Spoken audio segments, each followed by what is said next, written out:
for exact dynamic programming.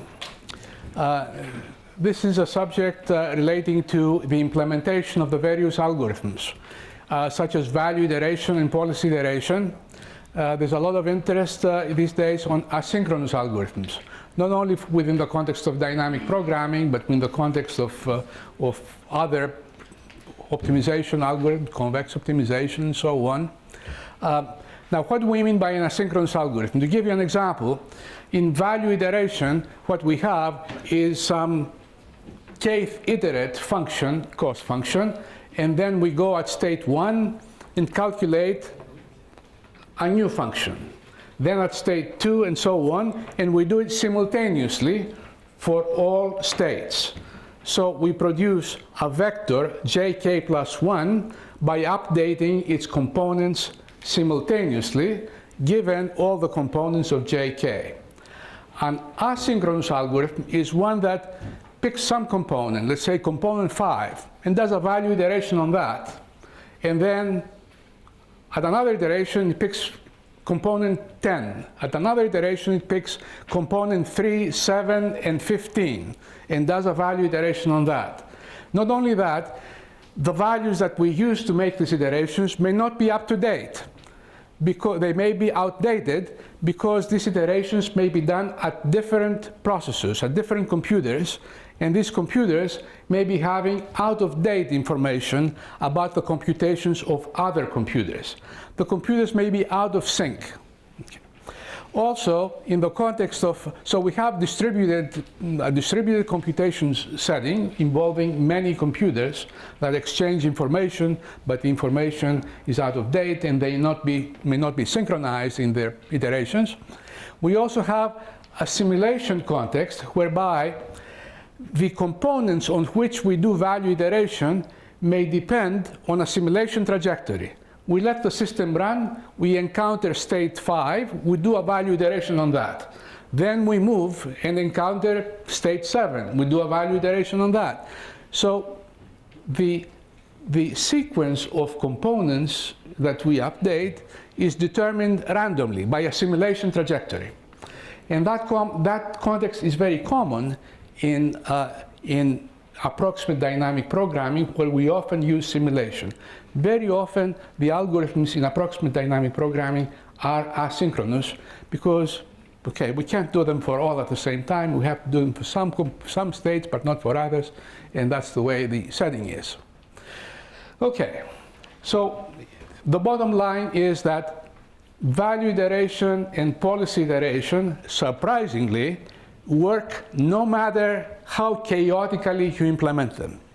Turns out that they are valid under the most difficult of circumstances. And this is due primarily to the contraction property that's involved in there, and also, more fundamentally, the monotonicity property involved in dynamic programming. Now, so that's the bottom line. So let's go one step at a time. Here's the general framework. We have a state space, X, and we partition it in subsets, X1 up to Xm. And we use a separate processor, L, to update the components that are in the Lth set. As a special case, these sets in the partition may consist of a single state. So you may have one processor for each different state. And let's partition functions of cost, cost functions, J, conformally. So J is the component, J1 is the component of J that corresponds to X1, and so on. So if X1 consists of states 1, 2, and 3, J1 is J's of 1, J of 2, and J's of 3, and so on. And JL is the restriction of J on the set, on the subset of the state space. Now, the synchronous version of value iteration has this form. Now, T here is time, okay? And there's a reason why we use a different notation here. The Lth component at time t plus 1 is updated by using all the components at time L at time t, and we apply and we take the component of t at x. X belongs to xl. So this is a parallel version of the value iteration algorithm, except that all the components are updated simultaneously. So it's a synchronous implementation. An asynchronous algorithm updates only some of the components and also uses values of components that were way back. So here in this asynchronous iteration, I update the component L only for t, only for times in a special subset. For other components, if L does not belong to this, if t does not belong to this subset, I leave it unchanged. So this allows basically to, so let's say component 1, for L equals 1, component 1 may be updated at time 1, 5, 15, and 500, okay? And then 5,000, whatever. RL would consist of 1, 5, 15, 1,000, but can't remember the numbers. Okay, you understand the meaning. So this is the set of times where the Lth component is updated, and there are different times for every component. Moreover, the values that are being used in this update, they are not t, but rather are some tau, tau being perhaps less than t. The difference between current time and the time when this component was evaluated is this, and can be viewed as a delay, a communication delay between processors. Okay? So there's a huge difference between this. All the processors have to wait for each other values to become globally known, and then the components can be updated in lockstep with each other. Here, everything goes chaotically. Whatever components I have from other processors, I can use them to do my own update if I want, okay? If I don't feel like doing an update, I don't have to do it.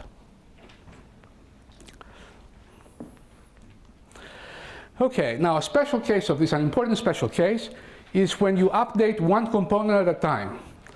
Update one state for state 5 now, and then get the results known to other processors and update at state 7, then at state 1, and so on. So only one state at a time, rather than all states at once. So we assume that there are n states, a separate processor for each state, and no delays. And we generate a sequence of states somehow, perhaps by simulation. However, every state is supposed to be generated infinitely often. And then a synchronous value iteration does an update only for one state, the state that happens to be generated by this trajectory. A special case where I go through all the states cyclically, first update for 1, then 2, up to n, and then back to 1, and so on. This is a well-known method. This is called the Gauss-Seidel version of value iteration, and it turns out that it's faster than the ordinary value iteration method.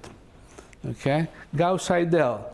Start with state 1, do a value iteration, use the results to do a value iteration for state 2, 3, and so on.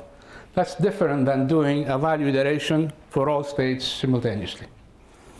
Okay, so this gives you an idea that perhaps asynchronous iteration not only works, but also it may work faster. And indeed, that can be shown in some rather convincing way, and also in practice.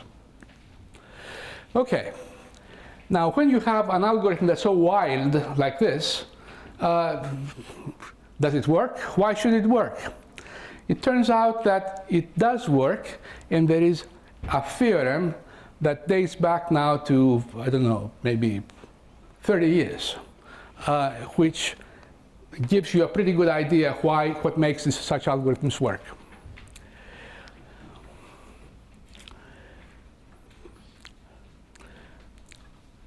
The bottom line, as I said, is that value iteration and also policy iteration still work when implemented asynchronous. By the way, what would be an asynchronous version of policy iteration?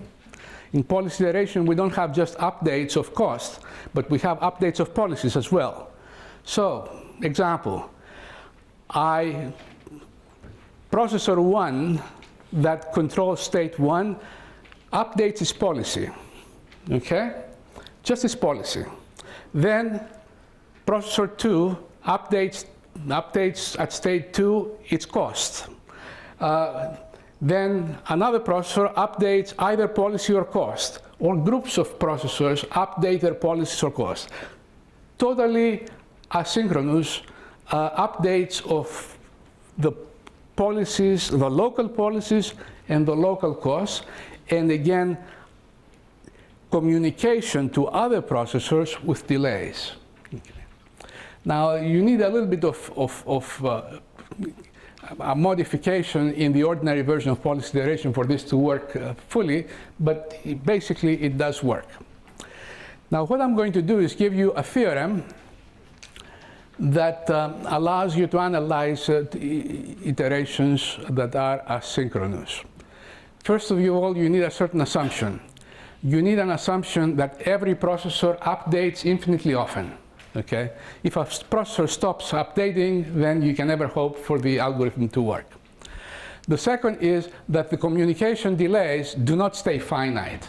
So as time progresses to infinity, then the tau times also go to infinity. Even though there may be a gap forever, the processors keep using more and more up-to-date components.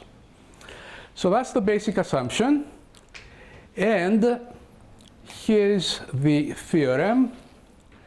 Suppose that you have a mapping T. Think of this as the value as the mapping T of dynamic programming, but it's actually more general than that. Suppose that it has a unique fixed point, J star.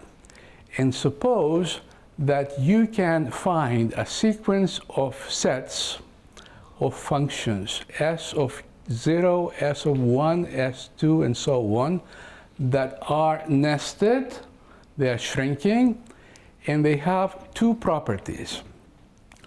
The first property is that if you have a sequence of functions with jk being the corresponding set, sk, then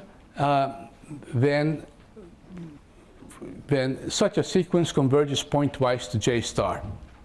That basically says that you have a sequence of sets that serve sort of like a Lyapunov function, and they're shrinking, and at the intersection is this J star. And you have the following property, that if you start within the set Sk, applying the T mapping to all components simultaneously takes you within the smaller set. So this is a condition that asserts that the value iteration algorithm, the fixed point iteration using T converges. You start out from the big set. In one iteration, you get one set inside, and so on, all the way to the intersection. Now, the key additional assumption that you need, which guarantees asynchronous convergence, is that these sets are not just nested, but they are boxes. They are Cartesian boxes of component sets, and that's the key thing.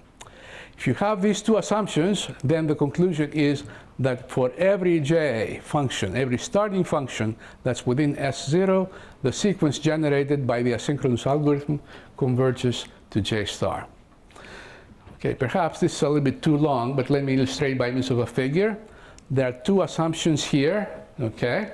And the second assumption, the box condition, says that these sets have box structure like this.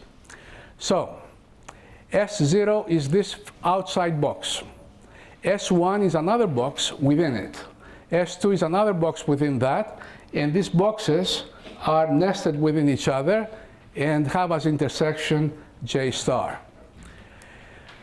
The box S0, this assumes just two processors. The box S0 consists of a Cartesian product of S1, which is for the first component, J1, and and S2, which is for the second component, J2. J vectors consist of two components here because this is a two-dimensional picture. And what our assumptions say is that if you have a J that's within Sk, this box here, then T sub J brings you within Sk plus 1. This is the synchronous convergence condition. And the box condition is, of course, that the sets Sk have this structure.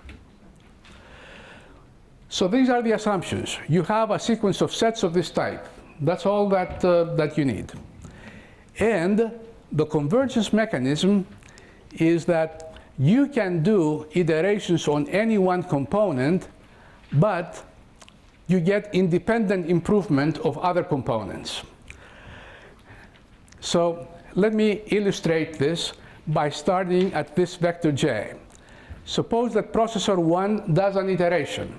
Then the second component is not going to change, just the first component is going to change, and it's going to get within this range, okay? Because that's the synchronous convergence condition. Now, processor 1 may do many iterations, but no matter how many it does, it will still stay within here. At the first time that processor 2 will do an iteration, it will bring you within this interval here, it will get into the smaller set Sk plus 1. So you have these iterations going on, but the first time that you have an iteration from all processors, you end up in the better set, and then in the better set, and so on. I'm not sure I'm explaining this very well. I'm doing this in a hurry, and perhaps you don't have much background, but it's not a difficult proof to understand if you understand these figures here. Now, this is a general convergence theorem for asynchronous iterations, and it applies to dynamic programming because the boxes that you have in dynamic programming are spheres associated with the maximum norm. The maximum norm for which T is a contraction has these spheres as the spheres are nested, and each one of these spheres is scaled by the discount factor alpha relative to the preceding spheres. So by taking these boxes to be subnorm contraction spheres, the theorem applies, and it's actually a very simple argument to see that.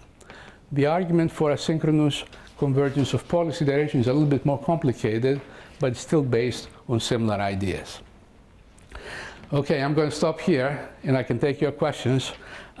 This is sort of takes us to the other edges of the theory, and we're not going to revisit it, but I want you to be aware of the fact that when we talk about asynchronous algorithms, there's something like this going on that makes things work. Questions, please?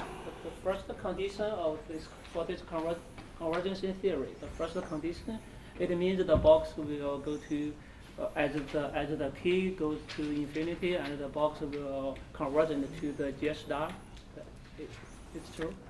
Yes, the first condition, the assumption that when you start with a J within one set, then T sub J will bring you to the next set, that guarantees convergence in a synchronous fashion. So if you were to apply the iteration in all components simultaneously, then from one box you'd get to the second box, to the third box, and so on. Yeah, and also the box converges to one point. That's in this theorem, yeah, the boxes converge to one point. That's the assumption in this theorem. However, there's a more general version of this theorem where the boxes converge to a set of solutions, okay? Yes, several, just like the box contains several functions, and yes. They still converge to one function. That's right. Well, okay. The function consequences still converge to one function. Yeah. Your question has to do with whether what happens if you have not just a single fixed point, but you have multiple fixed points. Then you have a whole set of solutions, and the assumption would be then that the intersection of all these boxes is the set of solutions, but there's no guarantee that there will be convergence to a single fixed point. It may be that you may be wandering around the periphery of the set of solutions and converge to the set rather than converge to a single point. Yeah, that's true.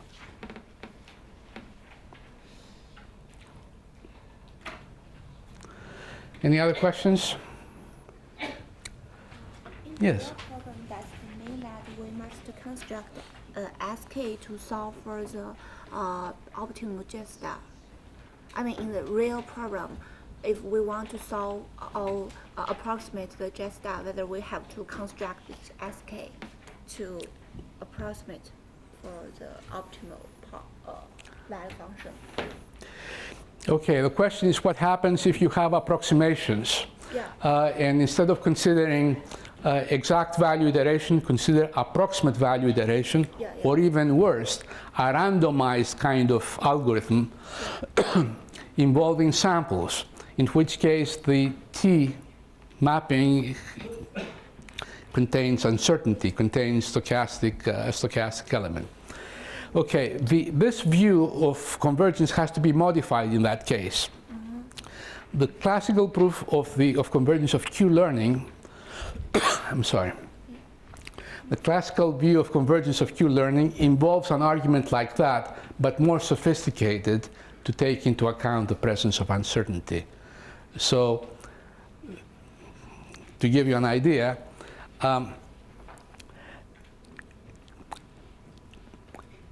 the assumption, the synchronous convergence assumption that from J, T sub J brings you to the next set has to be relaxed. And with something like that, eventually, with sufficient number of samples, you're going to get into a smaller set.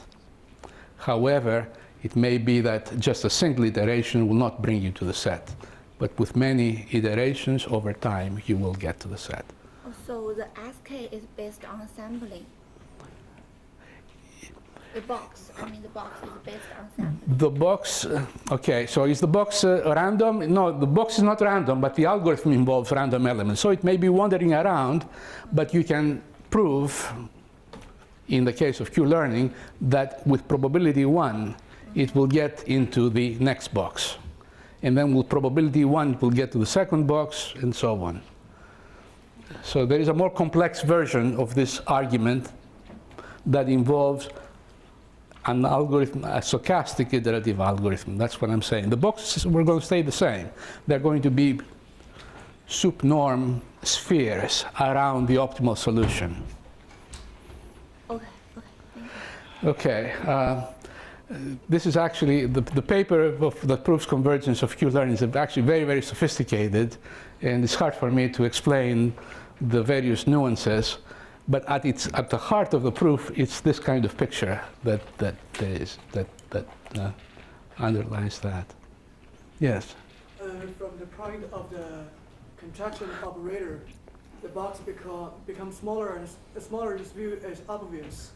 But I wonder if there's any way to know this box is simple complex or a simple connected or complex connected, so we can know whether the optimal value is the single value, or maybe there are multiple optimal values.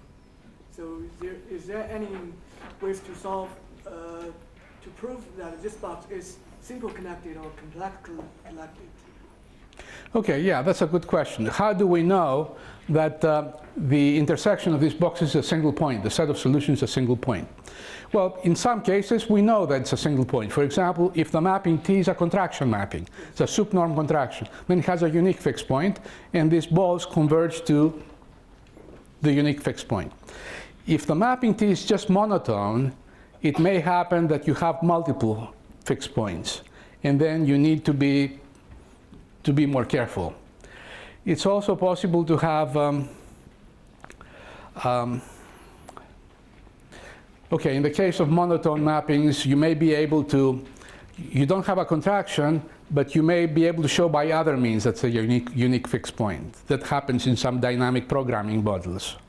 I mean, for the monotone operator, if there can to find some index to know that some operator can like have some complex collected area. If this is can be solved, or like some index to show that whether there is how many complex areas about this. I mean, for if I know the monotone operator for some further properties, maybe we can know the number of the areas. I think your question has to do with the question of whether the solution set is connected or not. Yes. So that means I want to know the optimal value, the number of the optimal value. Maybe there is 3 or 4. In dynamic programming, the set of solutions of Bellman's equation is either a unique fixed point, or else it has some nice structure.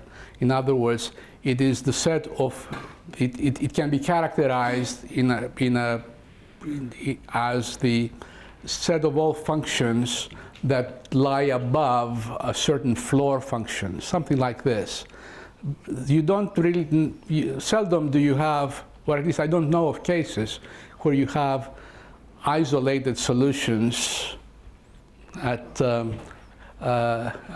in space. And I think that, however, this is true for exact dynamic programming. For approximate dynamic programming, you can have very wild set of attraction points of different algorithms. You may have things like local minima that are very complicated and the structure of which is not understood at present. Yeah, on your previous page on the convergence theory,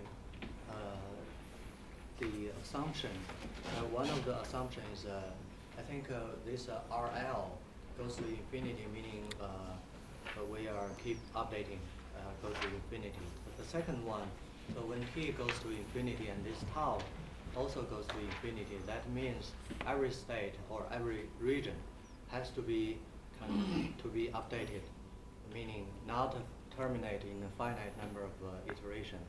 So I think computationally it's very difficult to, because some state may be trapped.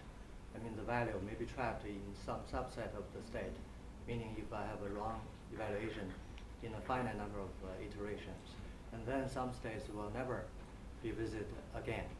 I mean, after some number of iterations. So I think algorithmically, it's very difficult to maintain that condition. Okay, I think I understand your question. Let me rephrase your question. What you're saying is that, suppose that you use simulation to pick the states at which you update the algorithm. How do we know that we're going to visit all states? If we are not sure that we can visit all states, then this algorithm will not work. You have to be able to guarantee that all states over an infinite amount of time will be visited infinitely often. This is frequently an assumption in various approximate dynamic programming algorithms. So how do you enforce that? Okay, I'm not sure that there's a foolproof recipe for it.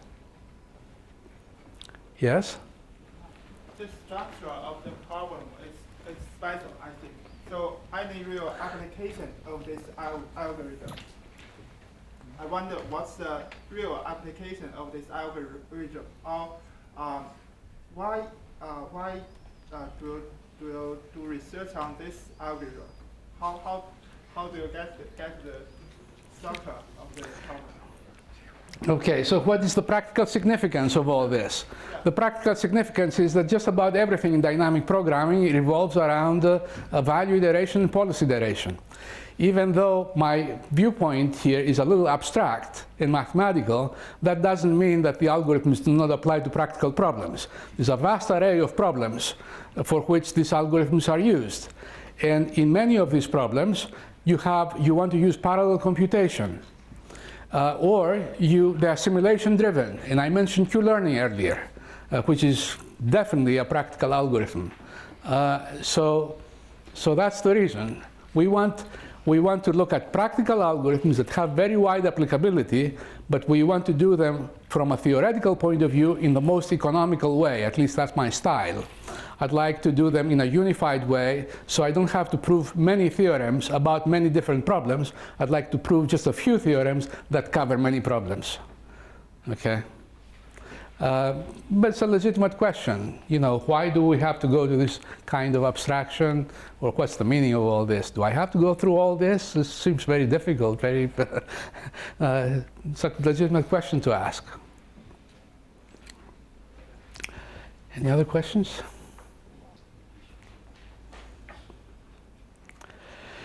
Okay, so next time, in the next lecture, we are going to go into approximations. And the next lecture is going to be an orientation lecture. It's an overview of the field of approximations. And then in the second week, next week, we're going to focus on specific aspects of the field of approximate dynamic programming algorithms. And we're going to go in more depth in those at that time. Okay.